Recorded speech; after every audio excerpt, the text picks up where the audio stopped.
Let's have vodka. Thank you. Yeah.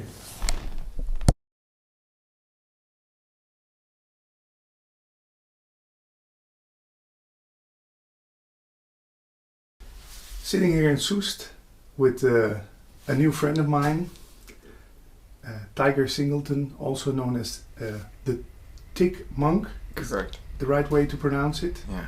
Welcome to Holland. Thank you so much. It's your first time. It over here. is, yeah. And what's your experience so far? I love the accents. Oh, the Yeah, just everything about the experience. It literally feels like I'm visiting another planet. Yeah? Yeah, and I get to assimilate more parts of myself all around the world, so it's great.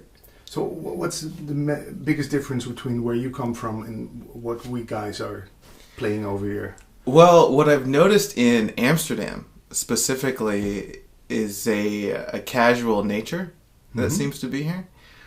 With people riding their bikes, it doesn't really seem like people are in a hurry. Yeah. And I can really appreciate that. It's just kind of permission of, oh, okay, I can just kind of chill out and be here. Yeah. Don't need to accomplish anything.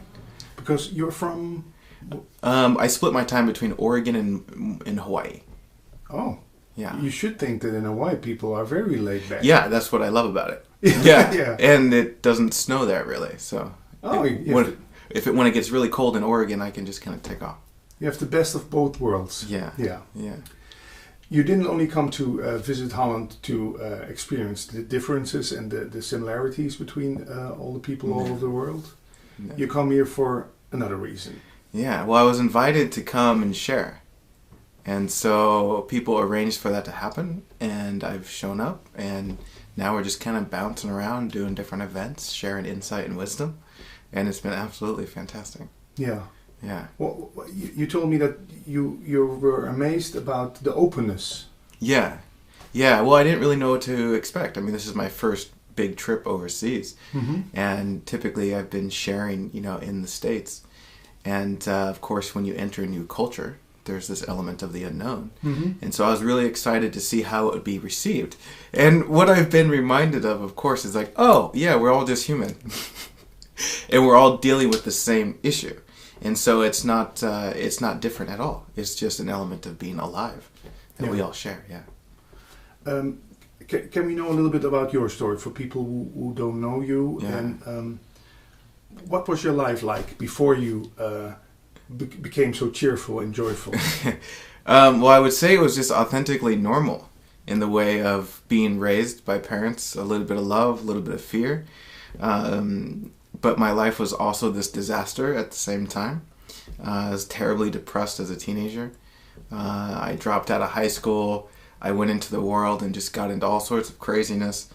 Ended up spending some time as a drug addict for a little bit. Was homeless for a little while. And then, it was just, one of those classic journeys of completely failing as a human being. And then it really came down to I was either going to kill myself or try again to kill myself, or wake up and discover something that's more real. Discover a genuine purpose for being here, rather than trying to be who everyone else wanted me to be.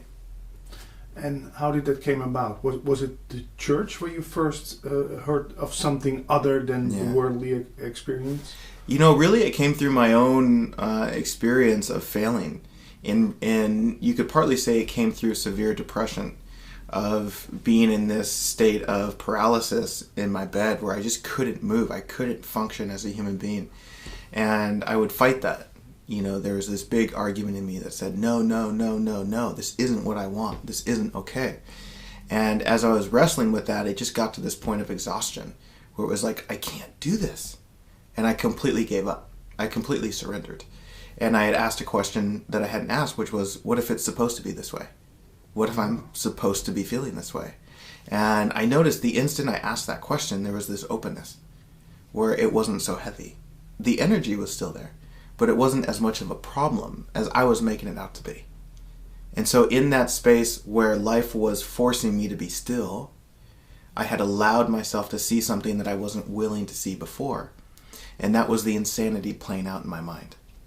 I noticed that there was this reality in my mind that was so exaggerated, so untrue, and I was buying into it. I was believing all this nonsense, and I could see how it was contributing to the fight that I had. But yet when I let go of the fight, when I allowed this to be what it wasn't that bad. It was like it was an invitation to rest rather than a punishment. And that sparked my curiosity. What is actually going on here?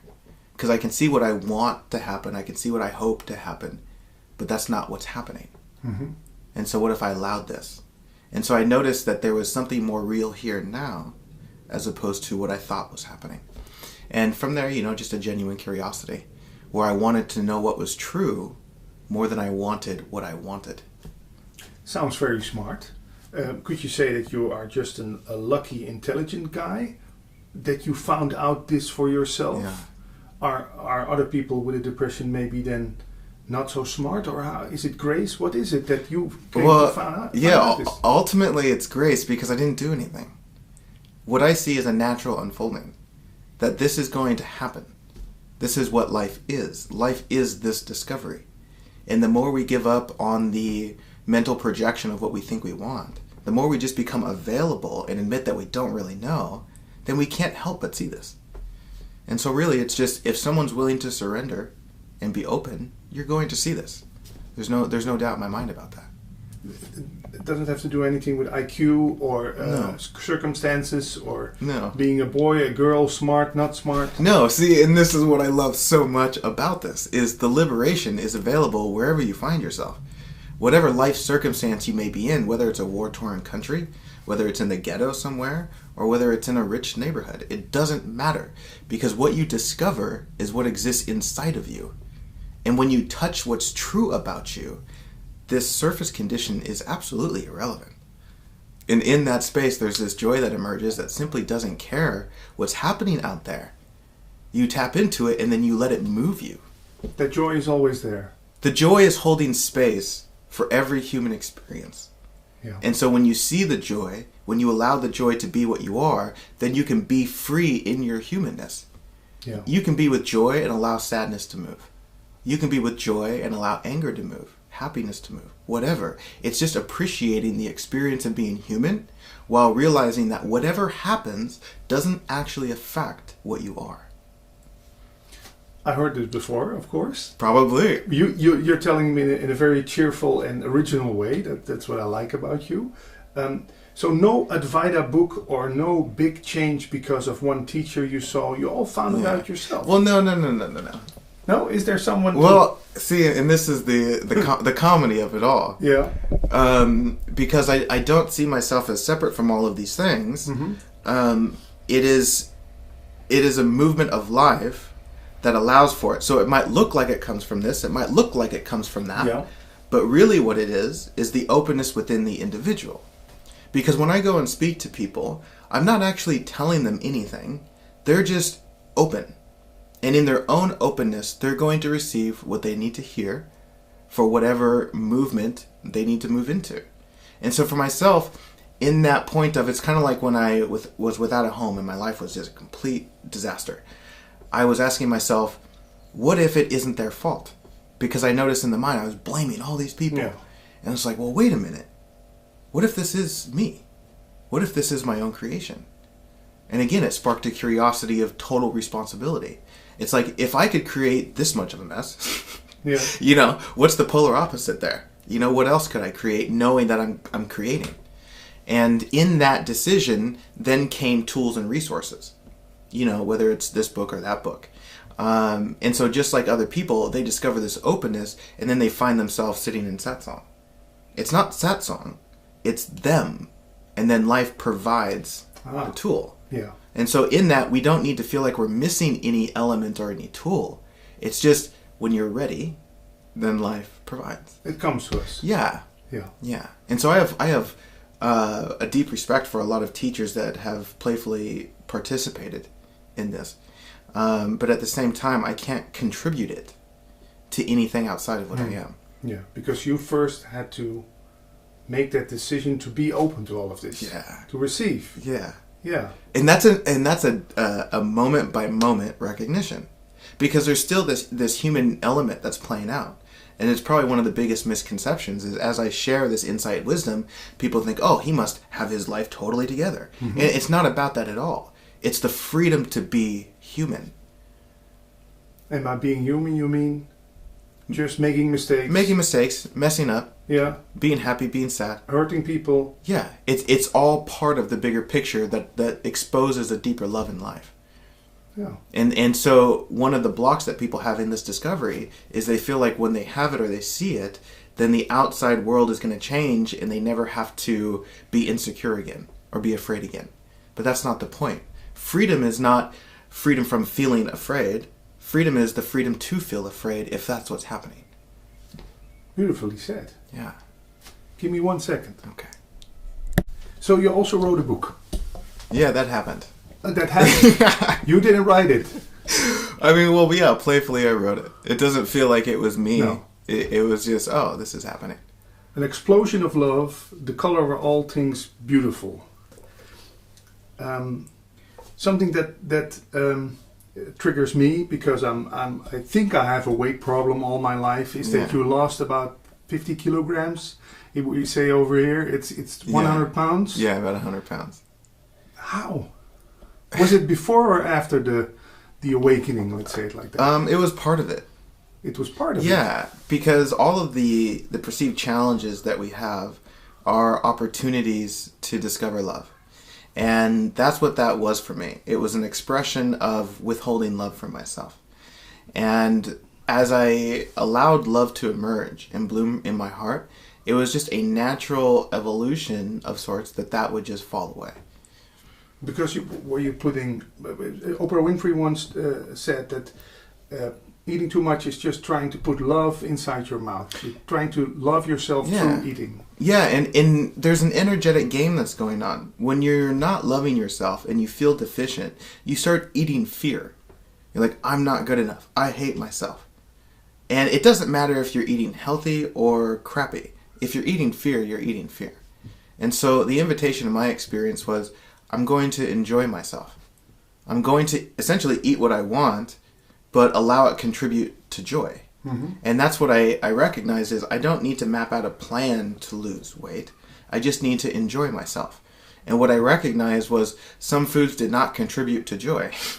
Yeah. And some activities that I enjoyed actually were beneficial to the body experience. Yeah. And so that was the lesson, that I had permission to enjoy myself. Because before it was just this massive resistance that says I couldn't be me, I couldn't be free. And of course that reflected itself on the surface. Is that why when I go to McDonald's and eat a Big Mac menu, after 2 hours I feel like I want to kill myself? Right? Yeah. I think, oh, why? Yeah. Always and I still play that game. And so, and again, it's not that I'm looking for it to go away forever. Mm-hmm. It's just a present moment opportunity of here's what's really happening. And when I go out and I eat or drink something that doesn't affect me in a joyful way, it's like, okay, I see that happened. And you're just becoming aware of it, not beating yourself up, not saying it should have been different. It's like, yes, that happened. This is what happens when I move in that way. So is it also about not blaming yourself all the time about what comes about? Or Yeah, self-blame is a killer, man. Self-hate almost. Yeah, same thing, that I'm not good enough. And there's this self-compassion that is so vitally important. And for me, it plays a huge role because I admit to myself that I don't know what I'm doing. That I'm just a human being doing the best that I can with what I have. This is what we're all doing. We're all doing the best that we can with what we have. And when you see that and you're not trying to prop yourself up higher or lower than somebody else, it's just like, wow. Yeah, my life in some ways looks like a complete failure. But that failure is what's teaching me as well to love myself. So that failure is actually a success. Beautifully put. Thank you. And there comes television. Yeah. Which tells me that I'm good enough when I buy that Rolex. I'm good enough when I have the big house, the big car, the big this, the big that. Yeah. How come I believe that things are changing? Because my own belief? Well, you buy into the illusion that you're not enough. Yeah. And that's what they're feeding off of. And it's just play. I don't see it as right or wrong. It's like, that's what's happening. And it's a great lesson too, because you're observing that that's happening, that you're buying into this illusion. That gives you an opportunity to see that illusion play out. And your awareness of that helps you return to your own power that says, that's not really true. I don't really need that. I don't even actually want that. That's just conditioning. So you don't blame anything or anybody anymore? There's a play of blame that happens, but it's not really who I am. It's the conditioning that plays out. I don't blame the blame. I don't worry about the worry. If that's what needs to happen, I'm okay with that. Yeah. And that allows for a space for a learning, for a receiving of insight, because I'm not turning away from the lesson. Everything is a lesson then? In some way or another, yeah. Everything is exposing more love. Everything is exposing more truth. And is that something that can happen at any age, or is it bound to a certain kind of age? Is that something that... It's the nature of life. Life wants to see itself. Life wants to see what's true. And so that's what it does. And when I don't wake up to life, or that doesn't happen, then frustration is the only thing that's left, or... Well, maybe. If so, that's beautiful too. Frustration? Yeah. Frustration is amazing. Yeah.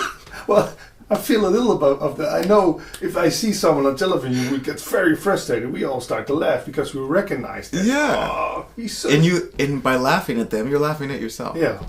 Yeah, it's like we're so silly and adorable at the same time. Yeah. Yeah, and so you notice how when you laugh, there's this recognition that all is well even in that. And so you can see a wellness if that happens again.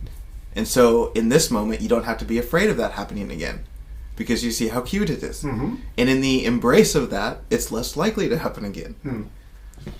So how come when it's on in a movie or on a television screen, I can laugh about it? Yeah. When it's concerning myself, it's getting frustrated. Beautiful. It's a big serious... Because you're taking it personally. Yeah. And it's not personal. Frustration is not personal. No. It's not about you at all. But when you believe it's about you, then you feel like who you are is threatened. Yeah. And then enter suffering. Yeah. That's what suffering is. It's the idea that you're actually losing something. That this life is personal, that it's happening to you rather than it is you. So I think I'm becoming less when I'm getting frustrated. I'm thinking I'm becoming a lesser person, or a stupid person, or someone that always gets the red stoplights and the rain when he goes to the amusement park. And yeah. It's kind of like frustration or stress. Essentially, what's happening is your mind is creating a picture of wholeness and projecting it into the future. It's saying, for me to be loved, for me to be whole, life must look like such and such. And so you go towards that such and such. And what you think is, if it doesn't work out, then my wholeness is in jeopardy. And so you have projected your wholeness into the future, which is now holding you hostage. And in that state of being a prisoner, you feel agitated because you don't feel like you're free. But it's not true, but you're doing it to yourself. You're saying, I cannot be loved until such and such. It's conditional love. And it's just not true. And how do you know that's for sure? How do I know? That it's not true, because a lot of people believe it's true. Yeah. Because I know what is here right now. And right now, there's no problem. Yeah. And this is something that I usually open up with in Satsang, just as a refresher, that we tap into the truth of this moment. It's like there's a big difference between the truth of reality and what you believe life is. It's like this moment right now, contained within itself, this is true. Because it's real. It's happening. And there is actually no problem right now. If we want to find a problem, we have to go to the mind. Yeah. And the mind has to imagine a problem. It has to imagine a person. Yeah. It has to imagine a deficient person. None of that is here right now. Yeah, I could say there's less light, or there's children playing outside. I could make a problem out of that. You could. Yeah. And that problem relates to your worth. And so it says instantly. It says my value as a human being is being interrupted by that which is out of my control. Yeah. And that's not true. Your value and worth is never in question. Yeah, then the world becomes a dangerous place Exactly. because there's always Exactly. threatening things. Right. And so in seeing that, you can see in the discovery of what you are, the world becomes a playground. No threats at all. No threats No. at all. Not to anything real. There can Yeah. be the play of threat, Mhm. the illusion of threat, Yeah, but it's not actually interrupting the truth of you. yeah. Some Advaita, could I call you an Advaita teacher, or don't you have anything? You can call me whatever you want. I just won't believe you. Okay. Well, let's say I think of you as an Advaita teacher. Okay. Then are you of the school that says this world? No, you're not, because you just told me, but I'm still saying it. This world is an illusion. Nothing is real except of my being here. Yeah. Or are you of the school, of another school that says the world is a learning Well, place? Or If everything is an illusion, then the statement "everything is an illusion" is also an illusion. Which leaves you back where? This moment. yeah. So is there anything that can be said about reality? You can say whatever you want about reality, but it's just another idea and another thought, which will never be true. Mm. So, and this is the freedom. When you see that it's not true, all you're left with is an opportunity to play and how you see life. It's like, wow, if it's not really this and it's not really that, then how would I prefer to see it? And then you move towards joy.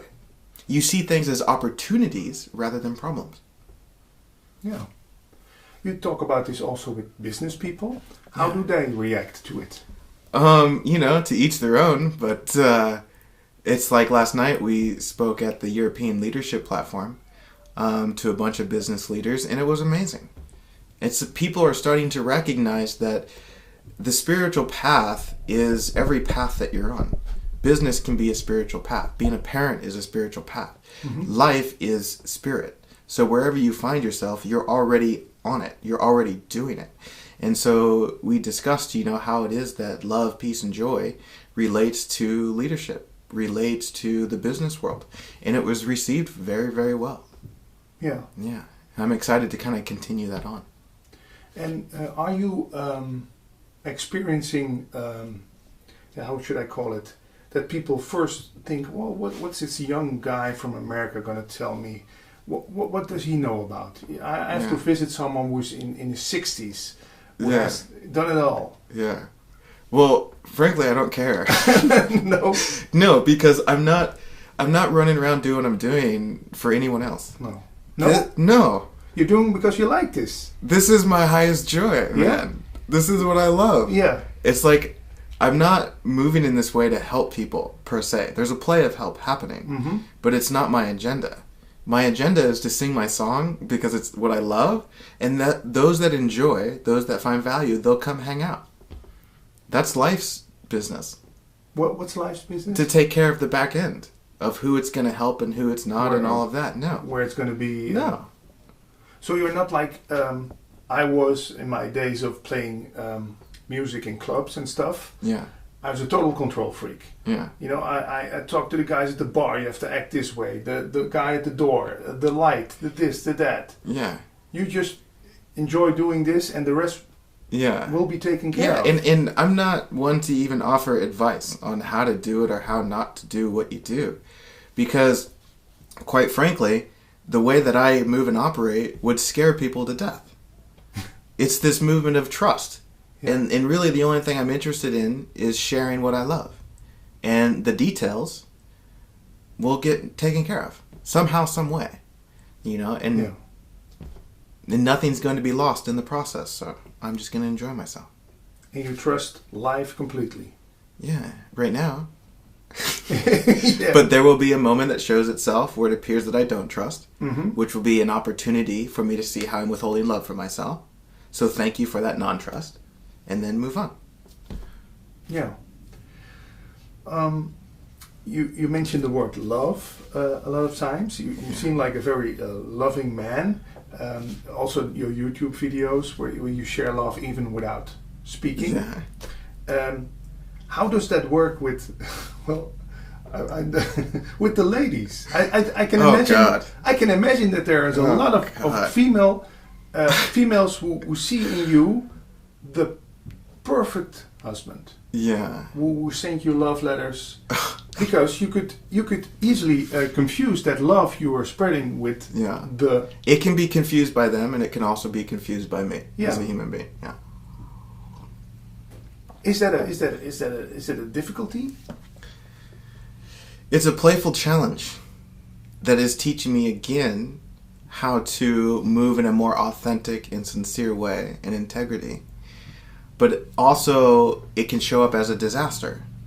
And again, that's another misconception, that because I'm speaking this, my life must look a certain way, or I must be the perfect this or that, and I can just promise that is not the case. No. There is an element of sweetness that is relayed, that is desired by the feminine, and the predominant audience for what I do is female. So there's a beautiful play that life is happening to help connect and communicate with people, which offers its own challenge. You know, everything could be a two-edged sword. And so, yeah, there's a lot of attention in that direction.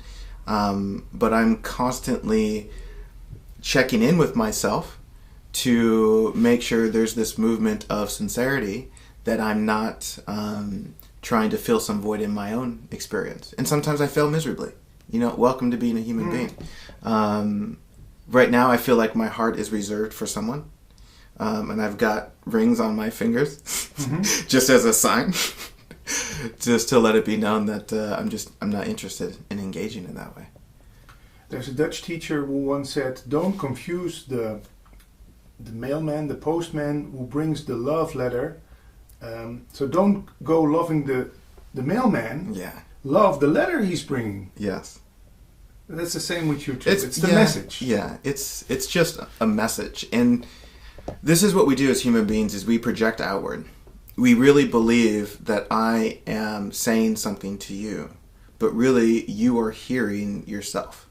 You're interpreting what I'm saying. You're the one that's crafting the story. You're the one that's accepting it, rejecting it, all of that. It's all happening within you. Really, I'm irrelevant in this whole equation. Just singing my song.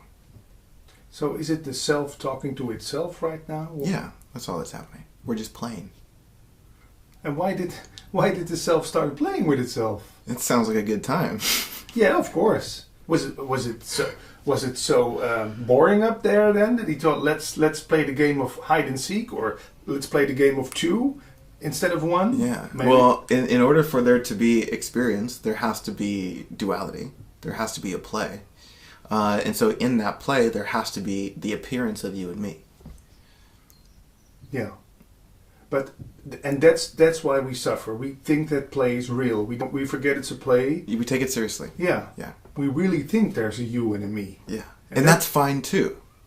Up until I take a knife and stab you. Well, in some way, that's a lesson. If I kill myself in the form of you, that would be, I think, would be the biggest, the terriblest thing to happen. Yeah. That would be the play. That it would be the most terrible thing to happen. So you wouldn't even take that too serious? No. But it's not a discompassionate thing. It's a broader perspective thing. That it's kind of like when someone close to me dies. It's like when my father died. There was this anger. But what I recognized was his death was perfect. It was right on time. It wasn't really about me losing anything. It was about me arguing with what's happening. It was about me projecting loss on what's happening. And so that created suffering because it wasn't really true. It doesn't make the feelings any less valid, or that I shouldn't feel that way because it's not ultimately true. No. It's just this space of allowing that can see all is well, even though there is this appearance of loss. And so I don't mean to project an idea that says I shouldn't respond emotionally to the illusion, because that can be a very beautiful thing too. It's like the play between two human beings. Even though there's this knowing that I don't need the love of somebody else, I love the play of that love. I love the play of being so devoted to somebody or so taken back by somebody that I want to give them everything. And so that can be a play. But never suffering during that play. Or that's, again, the play of suffering. Exactly. Yeah. That's fine too. Yeah. Yeah. And so do you see what happens here? As we see the allowing for all experience, you let go of the future, of what might or might not happen, because you can see that somehow it's going to work out. That frees you up right now. Frees you right now. Yeah. And this is what we want. We don't want the future to be a certain way. We want to be free. Mm. And the only place you can be free is right now. Yeah. It's as simple as that. There you go. Yeah.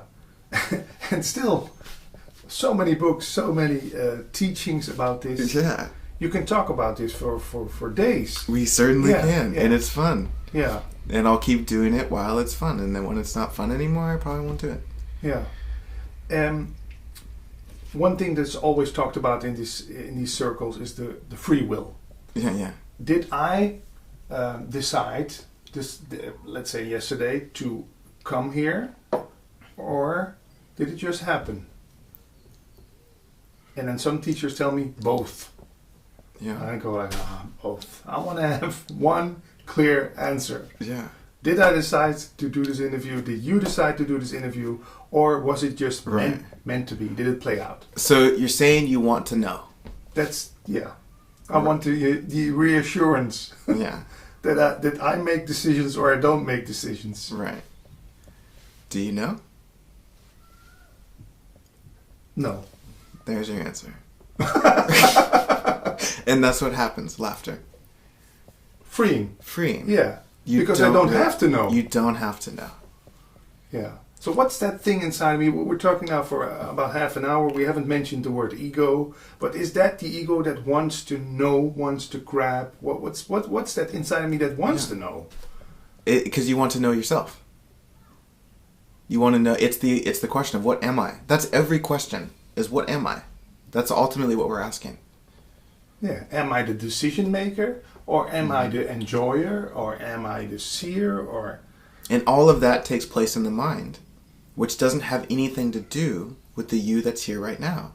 And so in order to really see what I am, I have to see beyond the mind. I have to see before the mind. Yeah. And you can't do that from a place of fear, because the mind is trying to hold on to something for the future. And it's afraid it's going to lose it, which is valid, because you are going to lose it if it's contained in the mind. Yeah. And so to surrender that and recognize a freedom now, you can really answer that question of what am I? But to put a name to it, to put a word to it, isn't really what it is. I could say it's now. I am now. But intellectually, no. It's just being. It's an allowing. So is it ultimately all about the fear of death? Because that, what you say, it's not going to last, that image I have of myself. I'm going to die. Yeah. In one way you could say every fear is a fear of death, the fear of an end, the fear of a loss of a story, fear of lack, that there's not enough. And it's not true. I once read on a wall in a spiritual community, all fear thoughts are not true. Do you agree with that? I agree that no thought is true. No thought? No thought is true. Because? Because truth, what is true, has to be here. Because this is real. And you can't comment on that. Because the moment you comment on it, you remove yourself from the awareness of it. So thought always comes too late. Correct. And this is great because when I go and share, I expose the spiritual magic trick that's happening, in a way, is we come collectively with an agreement to be open, to receive. And then in that, insight and wisdom is shared, but the insight and wisdom is appeasing the mind. It's inviting the mind to be still. And when you see you have permission to be still, then you connect with something that's more real, more true. It's not a word, it's not a language, it's just oh, I feel that. That's real. And then as you connect with that and notice that in satsang, that begins to transform your experience. It's not really the words or what I'm saying, it's that you are here willing to connect with the truth of you. And when you recognize that and feel it, you return home to that when you move away from it. and nothing can change that. What do you mean? Well, let's say I've experienced that in doing interviews, doing satsangs. Yeah. A sense of coming home. Yeah. A sense of letting go. A sense of relaxing. I feel it in the way I sit. Yeah. In the way I look, and people start seeing twinkle in my eyes. Yeah. But sometimes I go walk to the car and I can't find my keys, and there I'm back in the mind again. Yeah. You know, I'm going, where is that beautiful feeling I just got 5 minutes ago? Yeah. Well, you went back to being a person. Yeah, the person who is not finding his keys. Exactly. Yeah. Yeah. Yeah, because not finding your keys is interrupting your story. Yeah, the story of that beautiful bliss I was just experiencing. And the bliss never actually went away. It just got clouded by the... Yeah, it's holding space for your play of being irritated. Yeah. So even that is a kind of love. Exactly. Yeah. So I should start loving the moments I'm irritated. If you like. But it's not necessary. No, you're free. Free to do whatever I want. Yeah.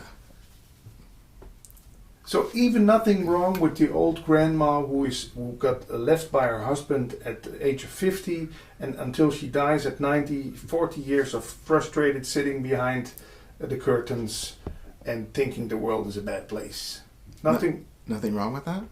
You can imagine something wrong with that. Mm-hmm. And then feel the tension of that in this moment, even though that's not happening.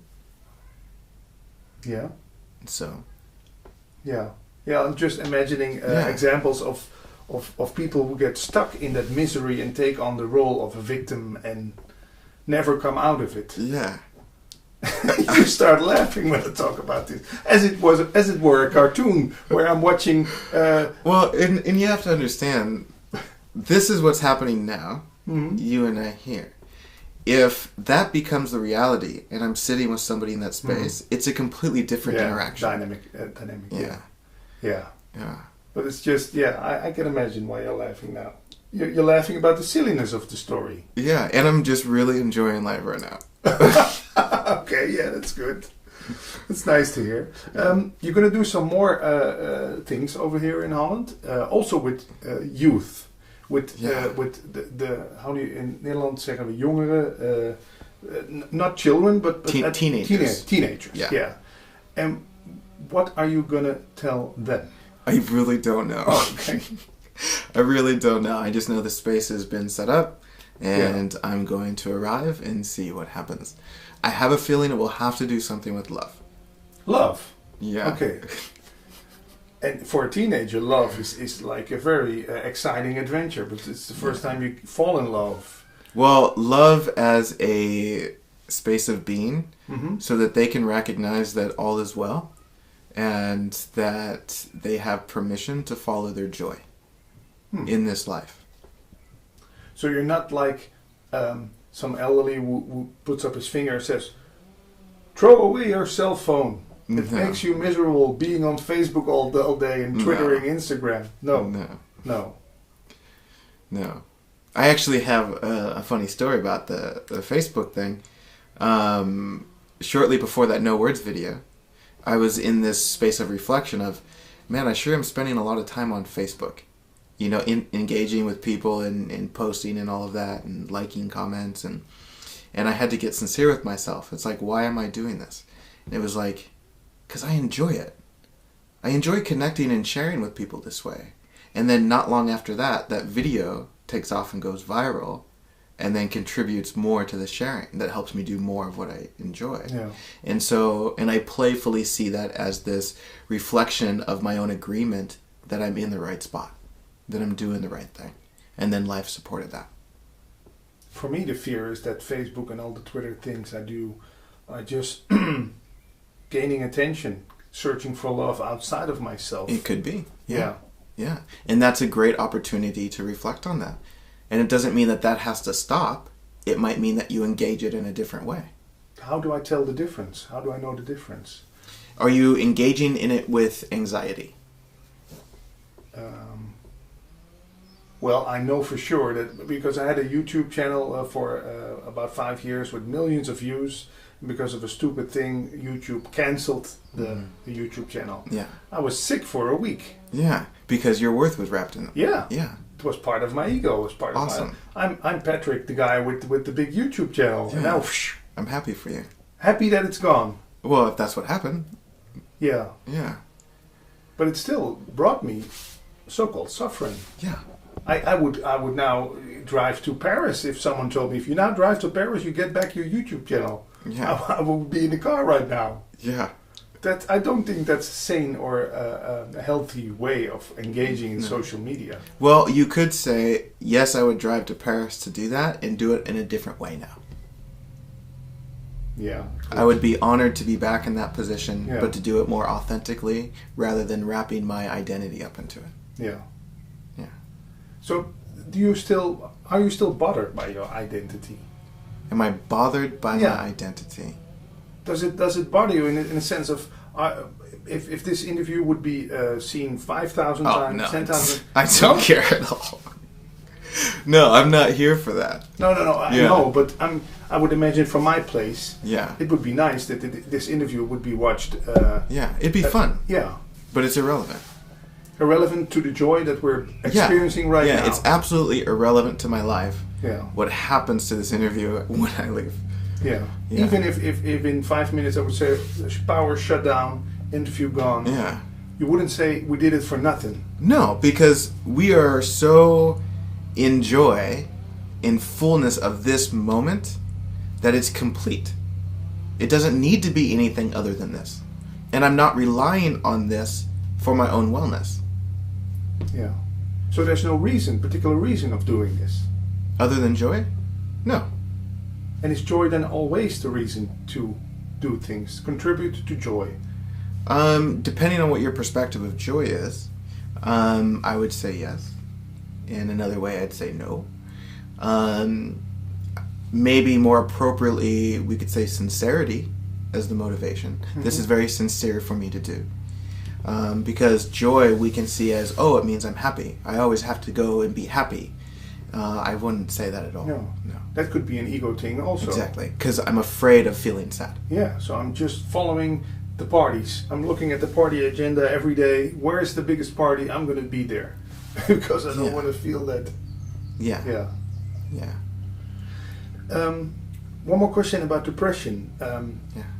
Any advice for people who are watching this and who are now going through this phase of depression? What's the thing to do? Feel? The first thing I would say is everything's okay. What's happening is an opportunity for you to see what you really are rather than what you imagine yourself to be. And so can you find within yourself an openness to see that rather than fighting the present moment experience? And just in that openness, be willing to let go of the expectation of who you think you should be and let life show you what you really are.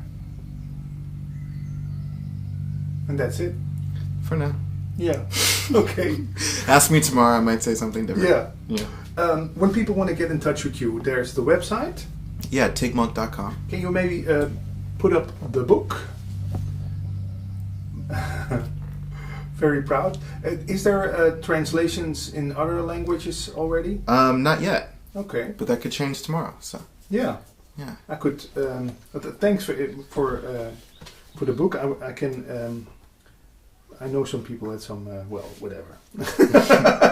Anything you want to say to or ask me or want to tell the people who watch this? I'm just so thrilled. Thank you for allowing this to happen. Yeah. This is a really big honor. Do you have to bring home some typically Dutch treats or sweets, or have you got an did people tell you bring back this? We have some kind of things over here in Holland where you don't have it. This is true. Yeah. Stroopwafels. Well, I am traveling fairly lightly, and I don't actually know when I'm going back. Okay. And so we'll see. I know that my daughter would love me to bring something back, but okay. Yeah. Do you also do sessions with people on Skype? I do. Yeah. Yeah. Yeah, I do one-on-one sessions, normally in a package type thing. Mm-hmm. It's all on the website. and you have your own YouTube channel. Last question, why is it that you mostly do this in the car? Because that's when it happens. Yeah, it just... Yeah, and I will say that most of the sharing that I do is on Facebook. Mostly because I'm lazy. And, organizing all these different things and the website and all of that, I don't know what I'm doing. Yeah. And so all of the videos that I'm making are on Facebook. I don't spend much time putting it on YouTube. Eventually that might happen, but for now there's probably about 300 videos on Facebook that people can find. But making the videos in the car, it's just fun. And so that's why I do it. Yeah. Yeah. Yeah, you look like you have a lot of fun. Yeah. Also in the videos. Okay, we're going to search you up on Facebook, Tycho Singleton. Thanks for visiting Holland. You're so welcome. Thank you. Thank you. Sitting here with my dear friend Roland de Loof. We did some talks in Dutch for our Dutch channels. And now our first talk in English. Yes, we try to do the same thing in English. Yes. You wrote a book in Dutch that has been translated to English. Yes, the book is called The Science of Oneness. And there's also a website about it. And the website is www.youareoneness.com. And You Are Oneness is written as one word. So youareoneness.com. Yeah. And people can read about the book at that website. Am I oneness? Well, the real you.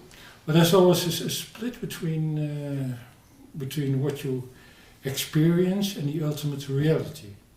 That we experience ourselves as a separate being, closed off from our surroundings. But that's not what really is going on. That everything we experience, and also our body, is built of just a few elementary particles, and those are up quarks, down quarks, and electrons. And these particles form up protons, neutrons, atoms, molecules. But essentially, at a basic level, it's all the same stuff. So you have these up quarks, down quarks, and electrons. And everything that there is, even outer space, is filled up with just these three parts. They are there in different densities. Mm-hmm. So a body is in fact a concentrated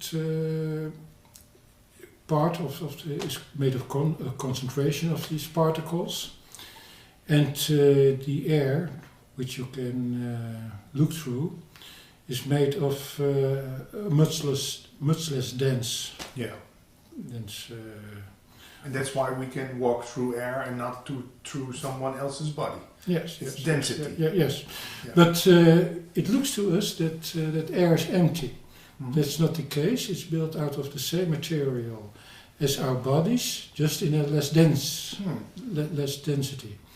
So what you can say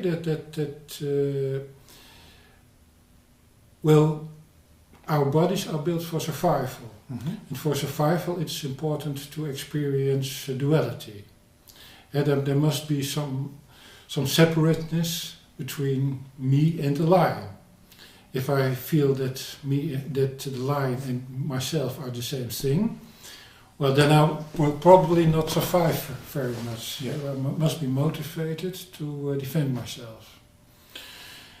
And that's why we experience duality, while in essence it's just one field made out of quarks, up quarks, down quarks, and electrons. And these quarks are, so it's just three elementary particles that make up everything that there is. Yeah. Does that tell me that the world is just a projection of, or illusion, that it's all the same stuff just arranged someone else, but just to let us see the world, but in essence, there's just that energy field. No separation. Well, there is a world, but it's not the world that we experience. That in nature there are no colors. Colors exist only in the brain. In nature there's only electromagnetic radiation, which we experience as colors. But the colors that we experience are essentially electromagnetic waves of different wavelengths. But some wavelengths we experience as red, other wavelengths we experience as blue. Yeah. But in essence, there are only these wavelengths. So a truer experience would be if we would experience just that radiation. But the radiation is in essence not visible.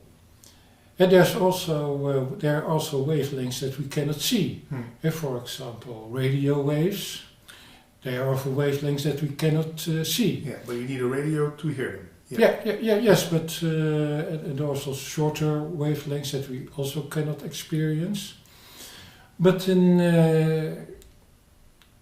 colors are a translation by the brain of certain wavelengths. If you want to experience how the world really looks like, the best thing you can do is being in a room in which there's almost no light, so in a room at night. And there you see not the colors, but you see different shapes in different densities. If you are in a dark room, you see darkness everywhere, but you see shapes where the concentration of particles is much more dense. Yeah. And that gives you some idea of how the real world looks like. And the colorful world is of course beautiful, but it's not how the world is. It's a translation of the brain. You once told me in our Dutch interview that we need to see colors for our survival, that it's a survival mechanism? Yes, it's for example, most fruits are ripe when they are red. So it's important that ripe fruits stand out. Yeah. It's also important that you can see a predator. So that there must be some. It's essence for survival that some things stand out. Yeah. So that it's. So in essence, it's the experience of colors is a survival mechanism. Yeah. And also for the animals. I can remember that there are some animals who can change of color when they get threatened or when they want to attack. Or when they want to attract a mate. Yeah. So also there are birds who have all kinds of colors who want to attract a mate. And colors is very important. The experience of colors is very important for survival. But in essence, there are only these electromagnetic waves. Yeah, radiation. Yeah. I come from the Advaita tradition, non-duality. There's a lot of gurus who go around and tell me I don't have to worry when something bad happens. I don't have to be frustrated. It's all the play of the one essence. And no frustration allowed. How do you see it? How do you experience life? Well, it is beautiful to say that. But how do these gurus act in daily life? You do not hear a lot of that. And well, it's a natural mechanism to feel frustrated when things go in a way that you do not like, and to feel happy when things go smoothly. Yeah. So that's a natural mechanism, and it has developed in during millions of years of evolution. And it's not possible to get rid of that mechanism, even if you would like to do it, just by some smooth talk. Well, what these gurus are saying is correct from the point of view of the essence. But there is a difference between the essence and how we experience things. Yeah. And we are also biological beings that are motivated by things like survival, procreation. Yeah. And what these schools forget are some really important biological truths. And these biological mechanisms are also produced by oneness. Yeah. So you can say that we are programmed by oneness to experience duality, to experience frustration, to experience happiness. So we are programmed by oneness to not experience everything as the same thing. There is a real difference between the experience of making love to somebody or being hit by a truck. Of course, yeah. And you just cannot say, well, it's all the same thing, it doesn't matter, it's all oneness, it's totally removed from reality. And I of course, when you say that it's something that is very good to hear at a satsang, it's nice talk, but it doesn't, it conflicts with our experience, and we should not ignore our experience or say that it should not be that way. Mm-hmm. We are programmed by a certain way, and well, we do not have any choice into that nobody has us asked to be a human being.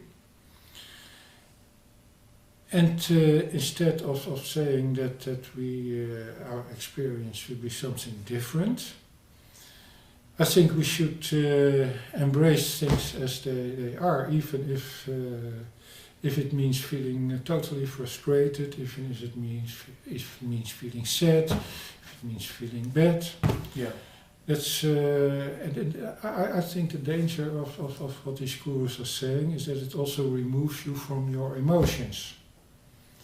You stop feeling. Yes. It's if I would say, well, it's all the same, that it removes me from my emotion. In essence, I become a very flat person. Yeah. Nihilistic. Yeah. Well, nihilistic. Well,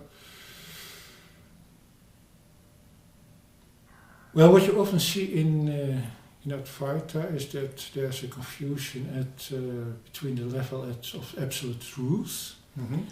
Absolute truth, you can say, well, it's all one, and the experience that we have. Yeah. And well, I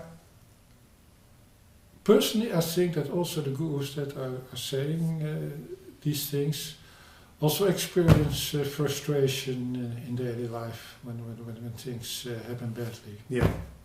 But am I a human being that is separate from your being? That's a question that always comes to mind to me. Well, here you also have these two levels. At an absolute level, you are not. We are one. We are one. Yeah.